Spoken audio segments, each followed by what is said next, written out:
जय हिंद दोस्तों। यह बात है एक ऐसे बच्चे की जो जब अपने कॉलेज लाइफ में था तो उसे अंग्रेज टीचर, जब हम ये बात है गुलामी के समय की, जब वह अपने कॉलेज समय में था तो एक प्रोफेसर स्मिथ नामक प्रोफेसर ने उसे खड़ा करके उसे परेशान किया करते थे। तो एक बार क्या हुआ कि इंटरवल का समय था, वो बच्चा और प्रोफेसर स्मिथ दोनों खाना खाने के लिए रेस्ट रूम में गए हुए थे। तो स्मिथ के बेंच के सामने आकर के वो बच्चा बैठ जाता है। तो स्मिथ कहते हैं कि dog and bird can't eat together. वो बोलता है, स्मिथ बोलते हैं कि एक पक्षी और एक कुत्ता दोनों एक साथ खाना नहीं खा सकते। तो उस बच्चे का जवाब होता है थोड़ा सा 1 मिनट सहम के कि okay sir, bird will flee away. और वो बच्चा अपना टिफिन उठाता है और वहाँ से चला जाता है। बच्चा कहता है कि हाँ सर, पक्षी जो है उड़ने की तैयारी में है और उड़ रही है।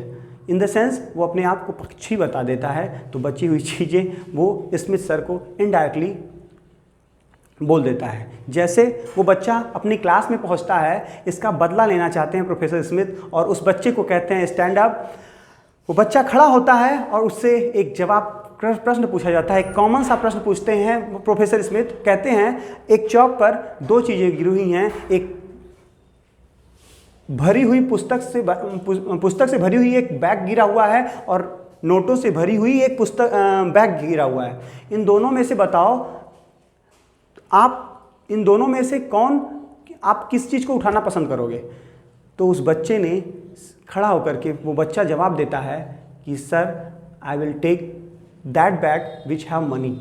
मैं उस बैग को उठाऊंगा जिस बैग में पैसा भरा हुआ है। प्रोफेसर स्मिथ मुस्कुराते हैं और कहते हैं पूरी क्लास के सामने कि हाँ, मुझे पता था, लेकिन अगर मैं तुम्हारी जगह मैं होता तो मैं उस पुस्तक को ज्ञान की भरी हुई पुस्तक, जो ज्ञान से भरी हुई पुस्तकें हैं, उस वाले बैग को पिकअप करता। तो उस बच्चे का आंसर होता है, उत्तर होता है कि हाँ, मुझे पता है सर, आई न्यू। जिसके पास जिस चीज़ की कमी होती है आदमी उसी चीज़ के पीछे भागता है। मेरे पास सर पैसे की कमी है इसलिए मैं पैसा उठाता।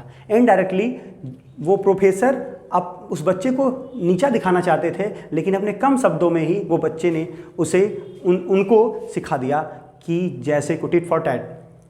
अगर मैं कहूँ उस बच्चे का नाम, तो वो बच्चा और कोई नहीं, स्वामी विवेकानंद थे। 1893 ईस्वी में जिन्होंने अमेरिका के शिकागो शहर में विश्व धर्म सम्मेलन में हिंदू धर्म के बारे में एक विचित्र चित्रण किया और जिससे प्रभावित होकर एनी बेसेंट हिंदू धर्म धारण करती हैं और BHU जैसे संस्थान की स्थापना में बहुत बड़ा सहयोग देती हैं। तो दोस्तों, जय हिंद। इसी तरीके से मैं अगली वीडियो लाऊंगा।